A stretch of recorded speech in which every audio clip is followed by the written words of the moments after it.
Assalamualaikum warahmatullahi wabarakatuh. Kami kelompok 5 dari mata kuliah Psikologi Kesulitan Belajar yang beranggotakan saya sendiri Ulfardina dengan NIM 2101183. Saya Aulia Syadira dengan NIM 210111235. Saya Syedara Rupiah dari NIM 2101179. Saya Alfiala Putri dengan NIM 21011222. Pada kali ini kami akan mempresentasikan hasil asesmen dan juga hasil rancangan intervensi kami terhadap anak yang telah kami diagnosis sebagai disleksia dan juga disgrafia. Oke, yang pertama itu mengenai identitas subjek. Subjek yang kami gunakan di sini berinisial HF, berusia 10 tahun. Ia duduk di bangku kelas 2 SD di SD 03 Pulai Anak Air. Ia tinggal dan juga lahir di Bukit Tinggi. Selanjutnya, tujuan dari penelitian ini yaitu untuk mengidentifikasi kesulitan belajar pada anak dan juga memberikan rancangan intervensi yang telah kami susun kepada subjek maupun anak kesulitan belajar lainnya yang juga membutuhkan. Kemudian, status presence dari subjek. HF adalah anak berusia 10 tahun yang memiliki tinggi badan sekitar 110 cm dan berwarna kulit sawo matang seperti orang Indonesia pada umumnya. HF memiliki badan yang bisa dibilang normal. Kemudian pada saat bertemu pertama kali, HF itu menggunakan baju berseragam berwarna hitam, seragam sekolah. Kemudian HF tampak malu namun tidak takut dan juga tidak gugup dengan kami. HF sepertinya adalah anak yang lumayan suka menyendiri dan juga sulit untuk berbaur dengan teman-teman maupun lingkungannya. Kemudian kami melakukan pengambilan data dengan cara observasi dan juga wawancara secara langsung kepada guru dan juga signifikan other-nya di sini adalah tante dari HF. Kenapa? Karena signifikan other dari HF yaitu orang tuanya tidak mengajarkan HF untuk belajar, namun yang ada pada proses pembelajaran HF adalah tantenya. Prosedur dari pengambilan data. Pada tanggal 14 April itu kami membuat surat izin untuk turun ke lapangan yaitu ke SD 03 Pulai Anak Air. Selanjutnya pada tanggal 24 April itu kami melakukan observasi ke sekolahnya dan juga bertanya kepada guru kriteria-kriteria yang kami butuhkan. Kemudian dilanjutkan pada tanggal 30 April 2024 itu kami mengantarkan surat izin ke sekolahnya dan juga wawancara awal dengan guru mengenai kriteria subjek, dan guru itu merekomendasikan 2 subjek yang mungkin bisa kami teliti. Kemudian dilanjutkan pada tanggal 3 Mei 2024 itu kami bertemu pertama kali dengan subjek dan juga wawancara awal dengan gurunya. Itu wawancara masih wawancara umum, secara umum dan tidak terikat pada guideline wawancara. Selanjutnya itu pada tanggal 18 Mei 2024 itu wawancara dengan signifikan other-nya yaitu tante dari subjek, yang pada tanggal 22 Mei 2024 kami baru melakukan observasi subjek secara langsung dengan memberikan tes membaca dan juga tes tertulis.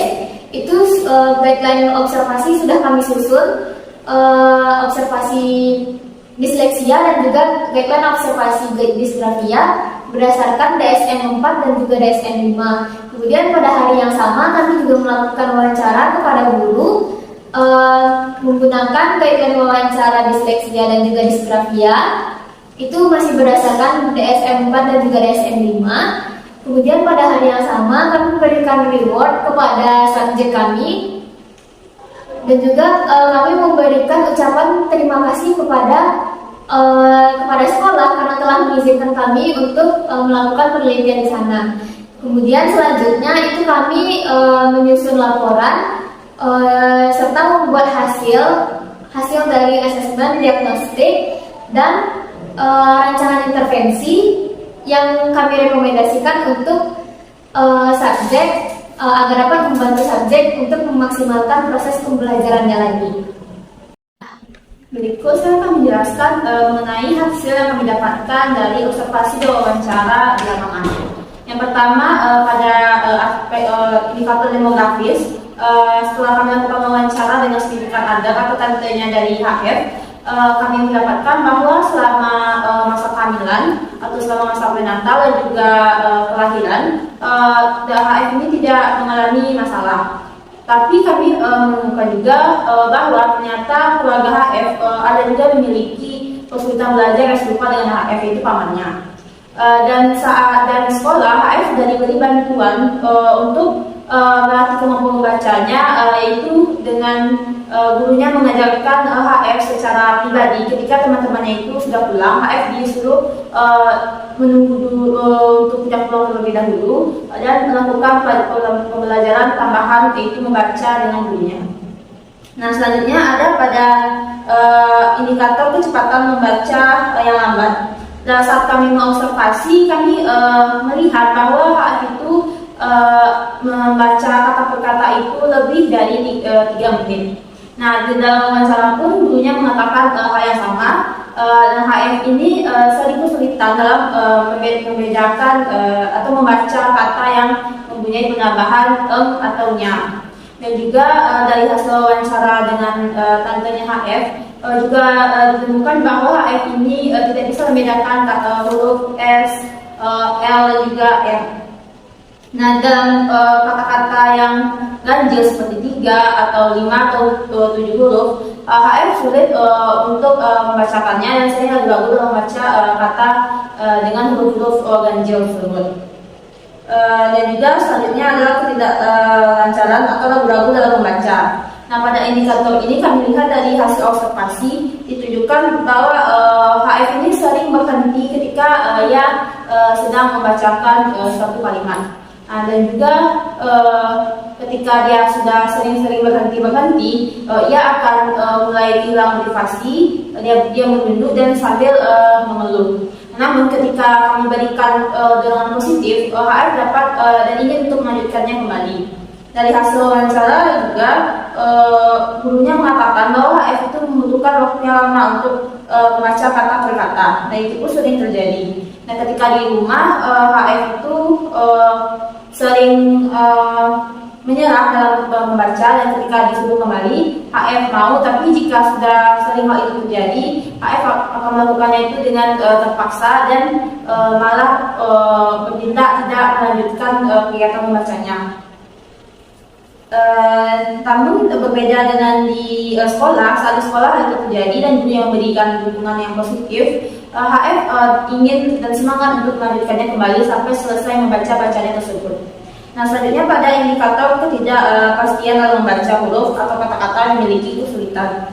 Nah, dalam hasil observasi kami, HF mengalami kesulitan dalam melafalkan bunyi seperti R, T, atau K. Seperti misalnya ada kata nenek, HF ini membacanya dengan nenek dengan menghilangkan huruf K. Nah, HF juga terlihat tidak konsisten mengetahui mana yang dan mana yang nya. Nah, HF juga sering terbalik membunyikan huruf D dan juga huruf B. Nah, pada hasil wawancara kami, gurunya juga mengatakan hal yang sama, bahwa HF ini tidak dapat membedakan bunyi yang mana yang mana yang nya. Hal itu sering bertukar-tukar. Dan dia, namun ketika yang mengalami kesalahan tersebut, dia tidak malu untuk bertanya kepada gurunya. Dia bisa, namun itu pun harus diberikan dukungan berkali-kali dan tidak langsung betul HF membedakannya. Nah, selanjutnya pada kesulitan menghubungkan informasi. Karena tidak bisaannya HF tadi dalam membedakan huruf dan juga membedakan penambahan kata, HF ini tidak dapat mengetahui atau menghubungkan informasi-informasi yang ia baca dalam satu paragraf. Itu pun yang kami lihat pada saat kami meminta HF untuk membaca satu paragraf. HF itu membacanya dengan ragu-ragu seperti yang tadi sudah saya bilang, dan juga HF itu pada saat ditanya apa yang sudah ia baca, ia lama untuk menjawabnya dan dia tidak menjawabnya dengan baik.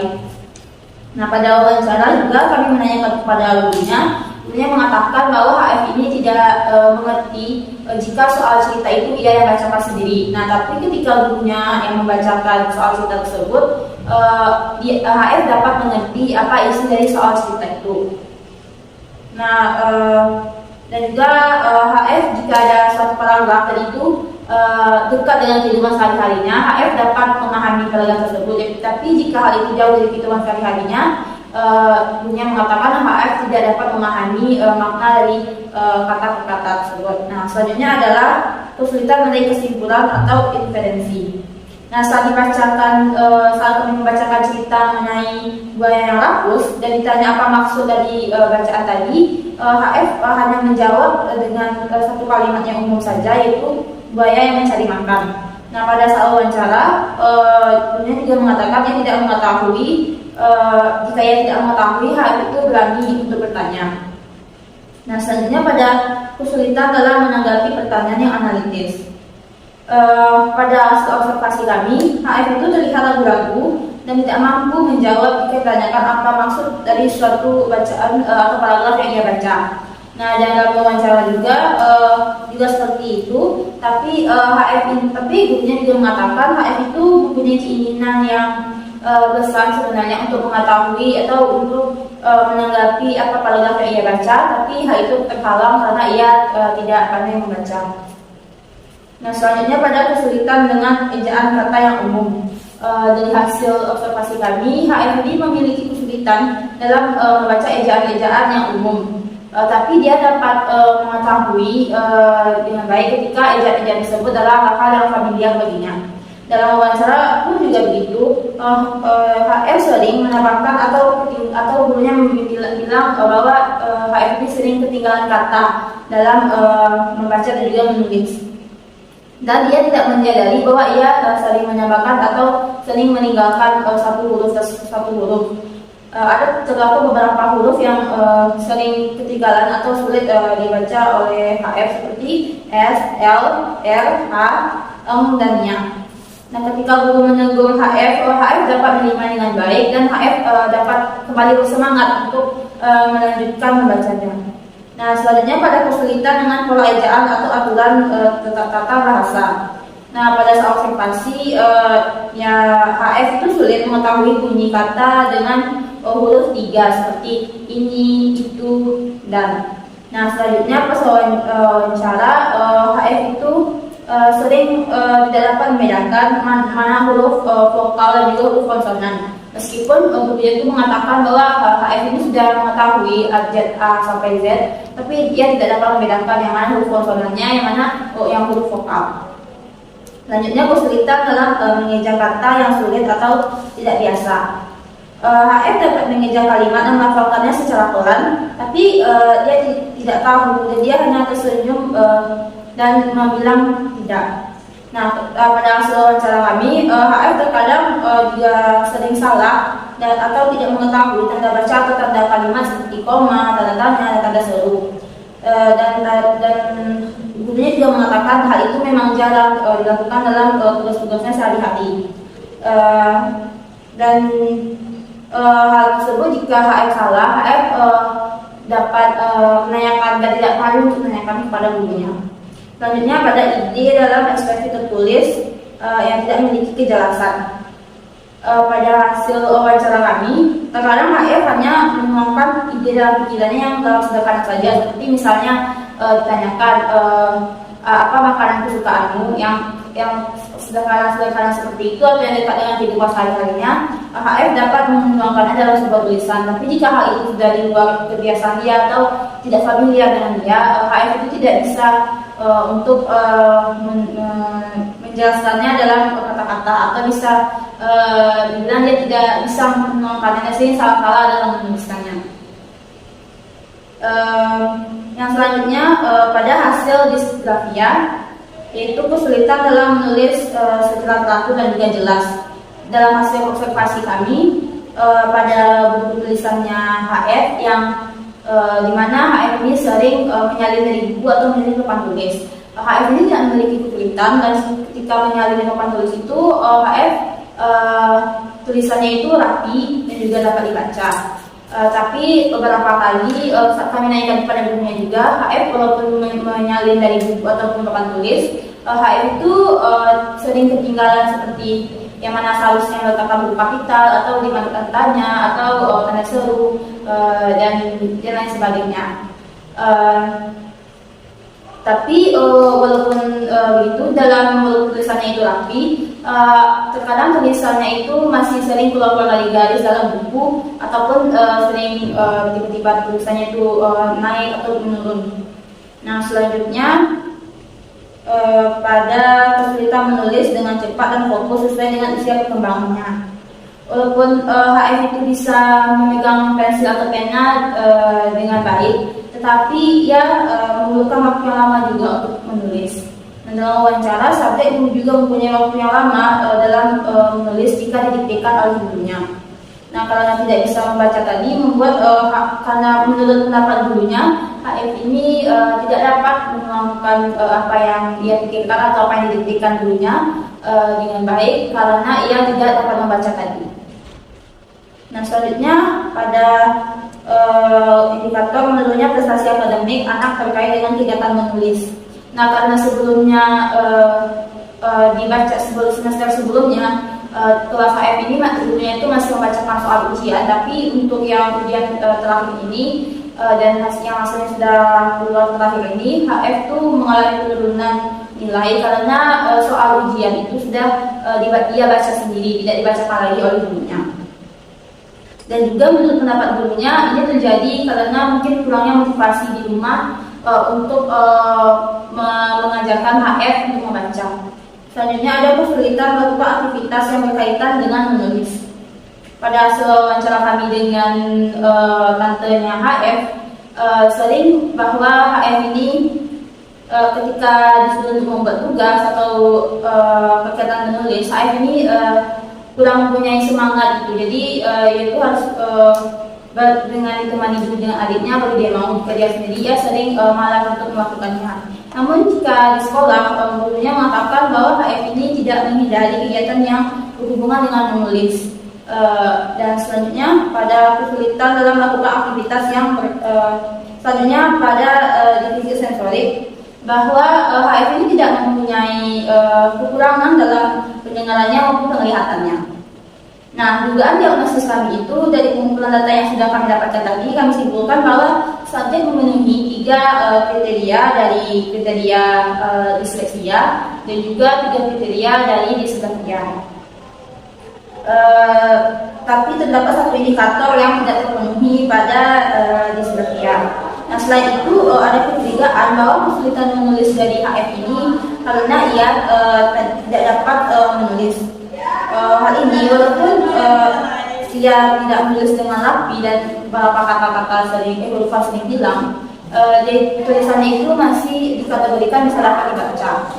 Nah, sekian penjelasan hasil dari saya.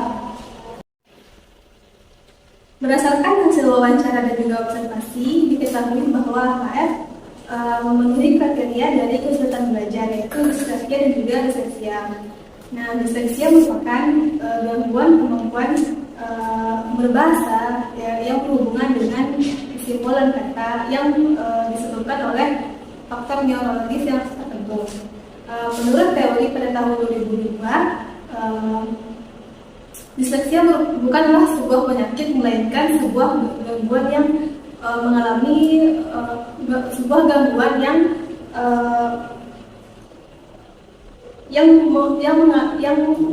yang mengganggu proses dalam belajar anak dalam menulis dan juga membaca. Gangguan ini dapat terjadi dan juga dapat dilihat pada saat anak belajar mengeja dan juga menulis seperti huruf B, D, P, Q, N, U, dan juga WM.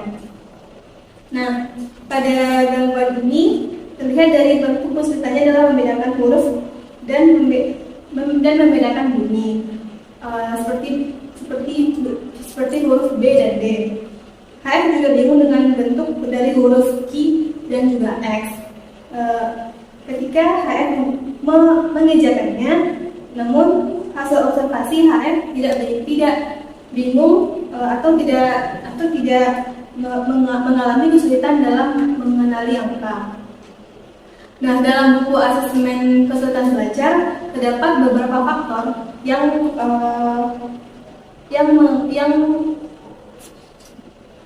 mengalami ciri-ciri anak dengan gangguan disleksia. Yang pertama, kemampuan memahami isi bacaan. Nah, di sini HF terlihat tidak memahami isi bacaan buku tertentu. Pada saat kami melakukan wawancara dengan HF dan kami bertanya apa isi kalimat yang sudah dibacanya, tetapi HF tidak menjawab, tidak tahu dan hanya bergumam. Yang kedua, perkembangan kemampuan membaca terlambat. HF terlihat membacanya terlambat dibandingkan dengan adiknya yang sudah bisa membaca pada kelas 1 SD. Yang ketiga, membaca sering banyak kesalahan. HF sering salah dalam melafalkan bunyi kalimat dengan akhiran huruf konsonan seperti eng dan nya. Selain faktor yang tadi, terdapat faktor yang lain, yaitu adanya faktor-faktor dalam pola asuh, seringnya pindah sekolah atau kedisiplinan. Nah, di sini terlihat bahwa HF pada saat kami wawancara dengan kakaknya HF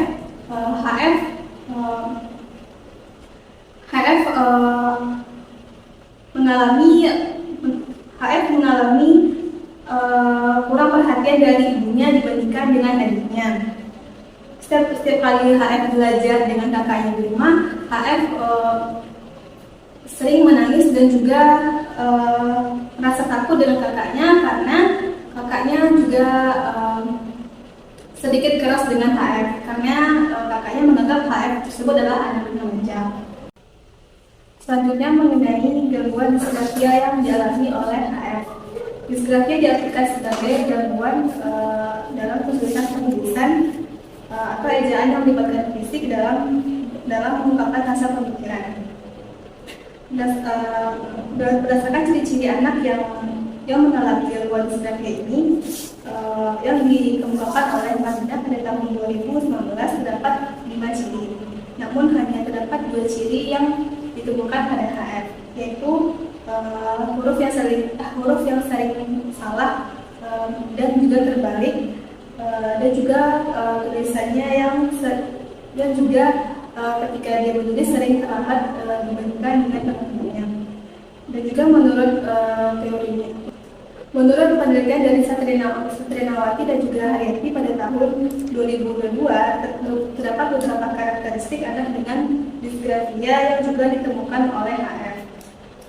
Yang pertama, terdapat ketidakkonsistenan dalam bentuk huruf dalam tulisannya.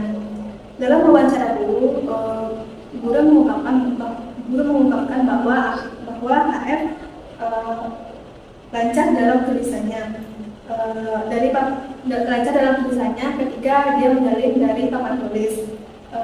Tapi terkadang memang tulisannya tidak rapi dan juga ada beberapa huruf yang tertinggal. Oleh karena itu kami menduga bahwa HF ini mengalami disgrafia. Baiklah, saya akan menjelaskan mengenai rancangan intervensi yang dapat dilakukan untuk HF. Nah, kami berfokus di sini untuk rancangan intervensi untuk mengatasi disleksia yang ada pada tentang belajar disleksia yang ada pada AR. Nah, yang pertama itu adalah dengan membuat manajemen kelas kecil. Di mana manajemen kelas kecil ini yaitu dalam satu kelas cuma ada 10 muridnya dan ada 2 guru yang mengawasi dengan gambaran bahwa nanti dalam pembelajaran itu murid-murid bisa lebih intensif diajarkan di kelas ini. Kemudian pendekatan multisensori yang mana guru itu membuat pembelajaran yang interaktif dengan memperhatikan dengan memperhatikan metode-metode yang melibatkan visual, auditory, dan kinestetik secara bersamaan. Nah, di sini harapannya siswa itu bisa dengan maksimal menggunakan indranya, indera pendengaran, penglihatan, kemudian indera perabanya, dan belajar secara langsung materi-materi yang ada di kelas, terutama berkaitan dengan bacaan. Dan selanjutnya membuat aturan yang ada di kelas, di mana adanya aturan di kelas ini juga mencakup pertama membuat reward dengan program yang ada di kelas. Jadi ketika siswa diajarkan membaca dan dia bisa mencapai target untuk yang dibuat oleh gurunya, siswa itu diberikan reward. Kemudian selain adanya reward dan juga hukuman, akan lebih baiknya adanya pembelajaran secara sosial, misalnya kayak belajar cara berkelompok gitu, belajar membaca secara kelompok, karena dengan harapan bahwasanya siswa itu lebih bisa belajar mengetahui hal-hal itu dengan teman-temannya gitu, lebih gampang nangkap pembelajarannya gitu. Kemudian yang ketiga yaitu mengadakan secara kurikuler, atau istilahnya pembelajaran itu bukan soal akademik saja gitu, tapi juga soal di luar akademik gitu. Mana tahu ada siswa ini bisa berprestasi di bidang-bidang tertentu yang lain selain dari akademik, selain berfokus pada akademik. Nah, sedangkan kemudian berdasarkan buku psikologi pendidikan yang ditulis oleh Sandrock, dikatakan di sana bahwasannya lebih baik program atau kegiatan untuk belajar untuk mengajarkan anak membaca itu memperhatikan 3 aspek. Yang pertama itu kesadaran fonologis, kesadaran ortografis, dan kesadaran morfologis. Nah, contohnya kesadaran fonologis ini guru misalnya bisa membuat kegiatan dengan memberikan kata yang berirama. Misalnya gini, guru bilang kayak kata apa yang sama dengan kucing, misalnya anak-anak bilang pancing kayak gitu. Yang kata apa yang akhirnya tuh cing gitu kan. Habis itu bisa guru misalnya memberikan kata awalannya, nanti anak mau menjawab akhirannya, misalnya kayak bu, dia anaknya ku kayak gitu. Teku kata benda tidak. Jadi buat anak tuh lebih mengetahui irama-irama dari bacaan-bacaan. Dan selanjutnya kesadaran ortografis itu guru misalnya bisa menuliskan beberapa huruf dari kata dan menyuruh anak untuk melengkapinya. Misalnya cuma membuat huruf B, strip, terus K, terus strip, terus anak tuh disuruh menuliskan huruf yang melengkapi huruf yang ada pada kata ini. Misalnya anak bisa menuliskan u kan, buku gitu. Terus tuh anak menuliskan a, kemudian dia bilang apa bacanya bangka kayak gitu. Jadi misalnya memperkenalkan anak tuh dengan bacaan yang sama ininya, sama bentukan hurufnya gitu, akhiran dan awalnya itu sama gitu. Kemudian yang terakhir itu kesadaran morfologis. Ini lebih difokuskan kepada pengetahuan bagaimana anak mengetahui morfem-morfem yang ada pada kata. Misalnya dibuatin permainan kartu gitu, kartu yang dibuat kata-kata dasar, kemudian guru menyebutkan morfemnya. Misalnya guru bilang di, cari kata misalnya di, habis itu katanya apa, misalnya kan anak berjalan gitu, misalnya jalan, atau misalnya gitu kan, anak cari kata makan, memakan gitu. Jadi memperkenalkan anak dengan kata-kata imbuhan. Kalau mengenai morfologis ini, selain dengan kartu kata-kata itu juga bisa melakukan dengan bingo. Kemudian selanjutnya itu kesimpulan dari rancangan dari laporan kami ini. Yang mana kami berdasarkan hasil dari observasi dan wawancara kami mengetahui bahwa AF memiliki peserta belajar disleksia ditunjukkan dari terpenuhinya keseluruhan kriteria yang ada di DSM 5, yang mana itu beberapa kriterianya itu pertama kesulitan dalam membedakan bunyi dan penulisan huruf, keterlambatan perkembangan membaca, serta pemahaman bacaan yang rendah. AF juga menunjukkan ciri-ciri kesulitan belajar disleksia seperti tidak konsistenan bentuk huruf dan kesulitan mengenali tulisan. Namun juga kami mengetahui bahwasanya faktor-faktor seperti kurangnya perhatian ibu, sikap keras kakak, dan metode pengajaran yang tidak tepat memperburuk kondisi AF ini. Nah, untuk membantu AF bisa diperlukan intervensi seperti misalnya tadi pendekatan multisensori, manajemen kelas kecil, metode pengajaran tematik, serta lingkungan belajar yang kondusif. Nah, dukungan emosional dan sosial juga termasuk dari keluarga sangat membantu dalam berjalannya intervensi ini dalam mengatasi kesulitan belajar pada AF. Nah, sekian dari saya. Sekian presentasi dari kelompok kami. Terima kasih. Wassalamualaikum warahmatullahi wabarakatuh.